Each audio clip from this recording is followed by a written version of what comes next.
Hello, welcome back to all of you. This is my second video related to revision of part 2 of chapter 2 entrepreneurial planning. This is my second video related to revision of business plan. So students, in my previous revision video, we have studied a lot of about definition of business plan, how business plan helpful for a business or a entrepreneur, the various, how can we say that the business plan is a decision making tool for an entrepreneur, and the various importance of business plan. Now students, we are moving our next topic, that is various formats of business plan. There are various formats of business plan.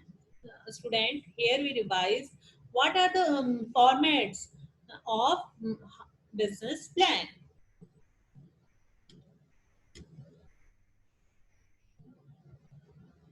In this screen, there are total 4 formats are given of business plan. What are the formats? That are the ways of presenting business plan. हम एक business plan को किस तरीके से, किस वे से हम present कर सकते हैं, ये फॉर्मेट्स ऑफ बिजनेस प्लान में बताया गया है. क्या बोला गया है फॉर्मेट्स के लिए? There is no fix content for a business plan as it varies according to the entrepreneurs goal and audience.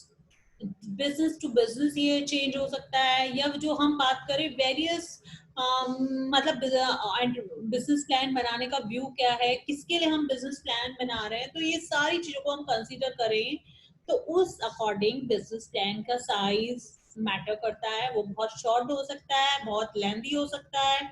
एक सपोज कीजिए स्मॉल, यदि किसी को फ्रूट शॉप ओपन करनी है तो उसके लिए business plan almost entire things half phase से भी बहुत कम में कंप्लीट हो जाएगी. लेकिन हो सकता है एक प्रॉपर हम बिजनेस स्टार्ट कर रहे हैं, मैन्युफैक्चरिंग बिजनेस, तो उसके लिए वो बहुत लेंथी बिजनेस प्लान प्रिपेयर करना पड़ेगा.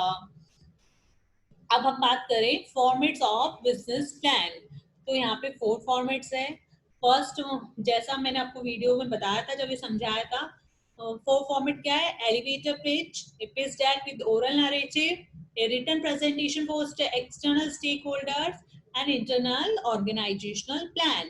That means इन चारों वे से आप बिजनेस प्लान को क्या कर सकते हो, जो वेरियस इन्वेस्टर्स हैं, इंटरेस्टेड बॉडीज हैं, उनको आप प्रेजेंट कर सकते हो. First one is elevator pitch. क्या है एलिवेटर पिच? बोल सकते हैं, इंट्रोडक्टरी बोल सकते हैं इसको.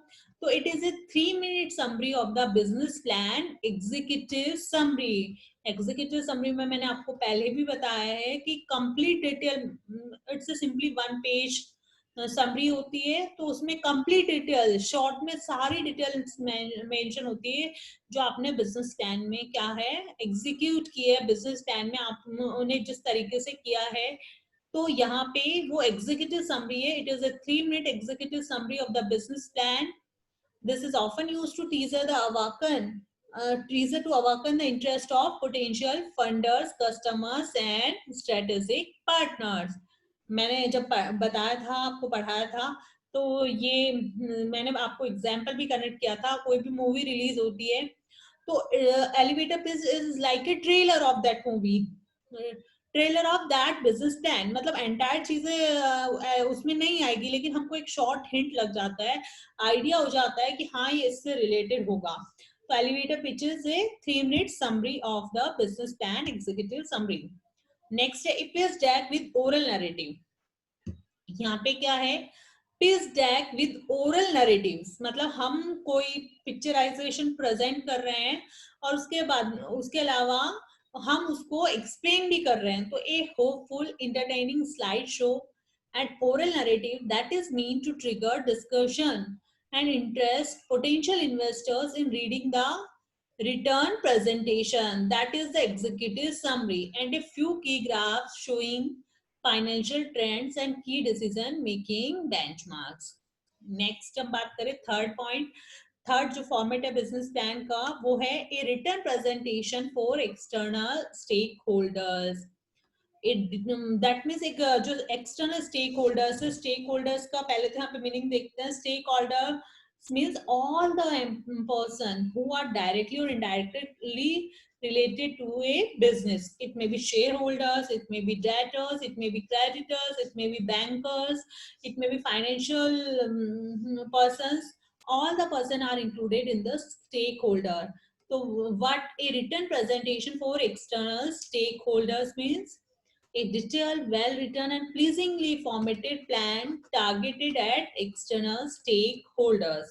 तो मतलब external stakeholders को अट्रैक्ट करने के लिए, इम्प्रेस करने के लिए, उनको हमारे बिजनेस को समझने के लिए हम ये डिटेल प्लान बनाते हैं। इसमें हम हमारे बिजनेस से रिलेटेड सारी जो भी थिंग्स है उनको सिस्टमैटिकली हम क्या करते हैं, रिकॉर्ड करते हैं, नोट डाउन करते हैं।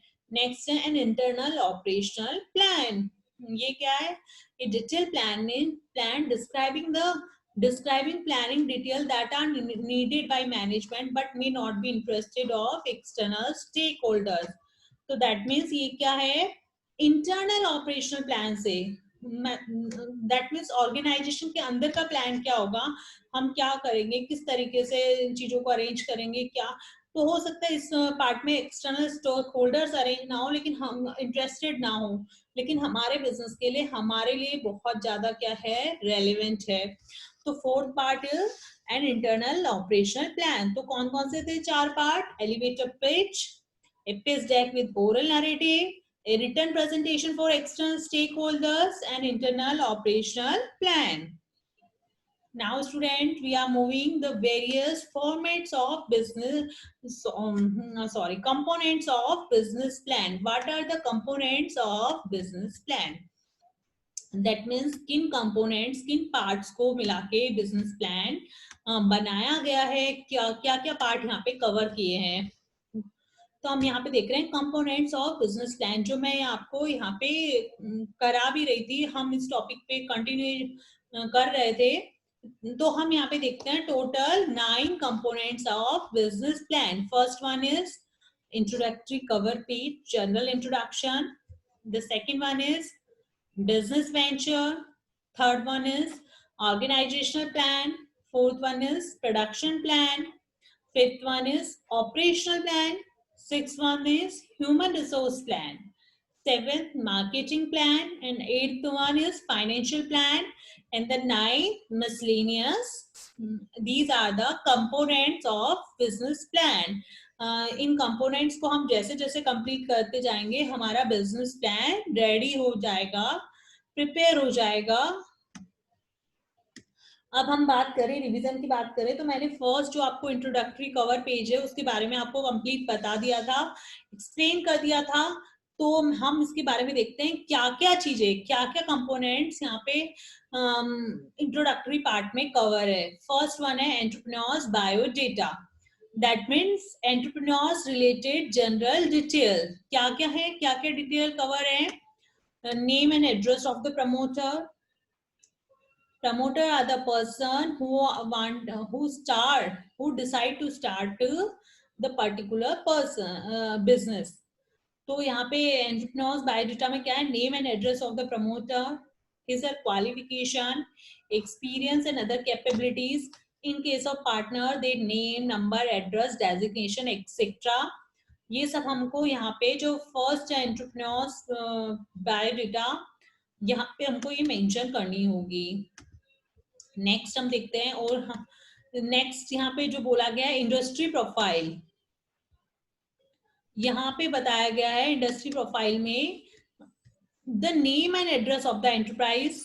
इंडस्ट्री प्रोफाइल में हमें फर्स्ट में वन में जनरल इंट्रोडक्शन में हमने क्या देखा था? Entrepreneurs biodata. तो हमने एंटरप्रेन्योर के बारे में सारी डिटेल्स को मेंशन नोट आउट किया था। अब हम यहाँ पे देख रहे हैं इंडस्ट्री के बारे में। तो इंडस्ट्री से रिलेटेड हमें सारी चीजों को क्या करना पड़ेगा? नोट डाउन करना पड़ेगा। फर्स्ट वन है name and address of the enterprise, telephone number, fax, email, website address. Next the nature of the business, any branches and sister concern. C point की हम बात करें, कॉन्स्टिट्यूशन एंड ऑर्गेनाइजेशन। यदि हम इसकी बात कर रहे हैं तो इसके अंदर हमें क्या क्या करना पड़ेगा, किन किन चीजों को हमें कवर करना पड़ेगा। The constitution and organisational structure of the enterprise, that is the legal form of the proposed enterprise. हम किस फॉर्म में हमारा बिजनेस स्टार्ट कर रहे हैं। It may be sole proprietorship, it may be partnership, it may be company, it may be cooperative society, it may be joint Hindu family business. What form we will choose for our business are considered in constitution and organisation. अब ये यहाँ पे question raise होता है कि ये हमें form decide करना जरूरी है क्या यहाँ पे। तो यस, यहाँ पे डिसाइड करना जरूरी है, क्योंकि हमें जो वेरियस बेनिफिट्स है, it may be related to the tax और it may be related to the government subsidies. तो यहाँ पे हमें बेनिफिट हमारे जो फॉर्म है उसके अकॉर्डिंग गवर्नमेंट से रिसीव होते हैं। तो हमें हमारा फॉर्म ऑफ बिजनेस डिसाइड करना जरूरी होता है, और हमें हमारी फॉर्म के अकॉर्डिंग ही हमें लीगल फॉर्मेलिटीज को फुलफिल करना पड़ेगा। जो हमने इस टॉपिक में पढ़ी थी, इस चैप्टर में स्टार्टिंग में पढ़ी थी कि हर बिजनेस ऑर्गेनाइजेशन के साथ हमें क्या क्या लीगल फॉर्मेलिटीज को कंप्लीट करना होगा। नेक्स्ट हम बात करें प्रोडक्ट डिटेल में। तो प्रोडक्ट डिटेल में हम क्या क्या चीजें कवर करेंगे। प्रोडक्ट यूटिलिटी क्या है, जो हम भी जो प्रोडक्ट के साथ आ रहे हैं उसकी यूटिलिटी क्या है, उसकी रेंज क्या है, मतलब कितने टाइप के प्रोडक्ट लेके आ रहे हैं। प्रोडक्ट डिजाइन क्या है, precise USP of the product, that means unique selling preposition क्या है हमारे प्रोडक्ट का। ये हमने जनरल इंट्रोडक्शन में यहाँ पे हमने देखा था। अब हम बात करते हैं description of venture and business venture. अब जो हम यहाँ पे देख रहे हैं वो बिजनेस वेंचर के बारे में हम देख रहे हैं कि हम क्या क्या चीजें कंसीडर करेंगे इसके अंदर, बिजनेस के अंदर। तो सबसे फर्स्ट यहाँ पे बताया है location of the enterprise. Location क्या होगी, कौन सी जगह हमारे बिजनेस के लिए फिट रहेगी, कहाँ पे हम ये वाला बिजनेस स्टार्ट कर सकते हैं, किस जगह हमें गवर्नमेंट बेनिफिट ज्यादा मिल सकते हैं, अदर बेनिफिट हमें ज्यादा अचीव हो सकते हैं। तो यहाँ पे सबसे फर्स्ट डिस्क्रिप्शन ऑफ वेंचर में हम देखेंगे लोकेशन क्या है हमारे बिजनेस की। It may B owned, it may B lease, it may be on rented, any form. तो साइट देखेंगे, फिजिकल इंफ्रास्ट्रक्चर देखेंगे। फिजिकल इंफ्रास्ट्रक्चर में क्या क्या चीजें कवर है। रॉ मटेरियल, हम हमारे बिजनेस में यदि कोई प्रोडक्ट बना रहे हैं तो रॉ मटेरियल हमारे कंट्री का होगा, बाहर से होगा, इंडियन होगा, इंपोर्टेड होगा। लेबर की बात करें तो लेबर हमें विदाउट नॉर्मल लेबर चल जाएंगे, या पर्टिकुलर लेबर जो उसी फील्ड से रिलेटेड है हमको ट्रेनिंग प्रोवाइड करनी पड़ेगी। तो ये सारी चीजें कंसिडर करेंगे। यूटिलिटीज के बारे में देखेंगे, that means utilities may be related to the water, fuel, gas, electricity। इन सब से रिलेटेड यूटिलिटीज है। तो हमारे बिजनेस में हमारे कौन सी यूटिलिटी हमारे बिजनेस के लिए रिक्वायर्ड है। नेक्स्ट हम बात करेंगे यहाँ पे पॉल्यूशन कंट्रोल। बहुत सारे बिजनेसेस के लिए पॉल्यूशन कंट्रोल अरेंजमेंट्स करना जरूरी हो जाता है।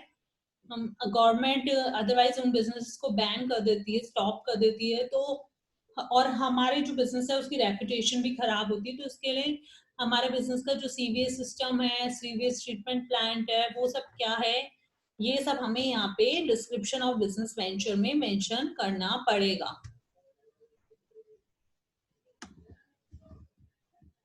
अब नेक्स्ट हम बात करें इससे रिलेटेड, तो ट्रांसपोर्ट एंड कम्युनिकेशन सिस्टम क्या होगा, कि हम हमें कौन कौन से ट्रांसपोर्टेशन की रिक्वायरमेंट है, कम्युनिकेशन सिस्टम हमारे बिजनेस के लिए क्या रिक्वायर्ड है, ये हम यहाँ पे मेंशन करेंगे हम इस पार्ट में हमारे बिजनेस प्लान के। नेक्स्ट हमें मशीनरी एंड इक्विपमेंट जो हमारे बिजनेस के लिए रिक्वायर्ड है वो हम इस पार्ट में मेंशन करेंगे। And the seventh one production process, हमारे बिजनेस में कौन सी प्रोडक्शन प्रोसेस हमें फॉलो करनी पड़ेगी वो हम यहाँ पे मेंशन करेंगे इस पार्ट में, हमारे बिजनेस प्लान के पार्ट में हम यहाँ पे मेंशन करेंगे। जैसे जैसे हम मेंशन करते जाएंगे सारी चीजें क्या होती जाएंगी हमारी क्लियर होती जाएंगी, सॉर्ट आउट होती जाएंगी। अब हम बात करें प्रोडक्शन प्लान। तो प्रोडक्शन प्लान का रिवीजन करते वक्त हम तीन चीजों को कंसीडर करेंगे। बेसिकली प्रोडक्शन प्लान को हम करते वक्त क्या चीजें कंसीडर करेंगे। फर्स्ट ऑफ ऑल प्रोडक्शन की हम डेफिनेशन देखते हैं। Production, what is production. It is the transformation of raw material into finished product take place with the help of energy, capital, main power and machinery. इन सब की help लेके हम क्या करते हैं, रॉ मटेरियल को फिनिश गुड में convert कर देते हैं. तो हम नेक्स्ट हमें बता रहे हैं कि जो वेरियस कंपोनेंट्स है, सिचुएशंस है, वो प्रोडक्शन प्लान. फर्स्ट कंपोनेंट हमने पढ़ा जनरल इंट्रोडक्शन. नेक्स्ट हमने पढ़ा introduction of related to business. Next हमने पढ़ रहे हैं थर्ड पार्ट है, जो थर्ड कंपोनेंट है वो है हमारा प्रोडक्शन प्लान. इसके अंदर हम 3 सिचुएशंस के बारे में स्टडी करेंगे. फर्स्ट वन है no manufacturing involve, just like wholesaler businesses है, रिटेल बिजनेस है. जस्ट लाइक एग्जांपल्स ले तो फ्लिपकार्ट ले सकते हैं, होलसेलर शॉप्स है, रिटेलर शॉप्स है, जहाँ पे मैन्युफैक्चरिंग इन्वॉल्व नहीं है. तो जहाँ पे मैन्युफैक्चरिंग इन्वॉल्व नहीं है तो प्रोडक्शन प्लान का वहां पे क्या है, नो यूज. दैट मीन्स वो प्रोडक्शन प्लान वहां पे रेलेवेंट नहीं रहेगा.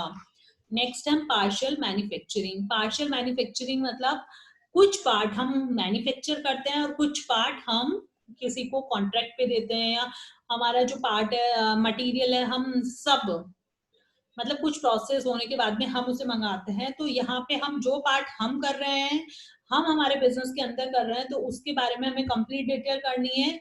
और जो पार्ट हम कॉन्ट्रैक्टर सब कॉन्ट्रैक्टर से करा रहे हैं, आउटसोर्स करवा रहे हैं, तो उनके बारे में हमें सिर्फ उनके बिजनेस की डिटेल देनी है कि हाँ हम ये पार्ट इस बिजनेस ऑर्गेनाइजेशन से करवाएंगे.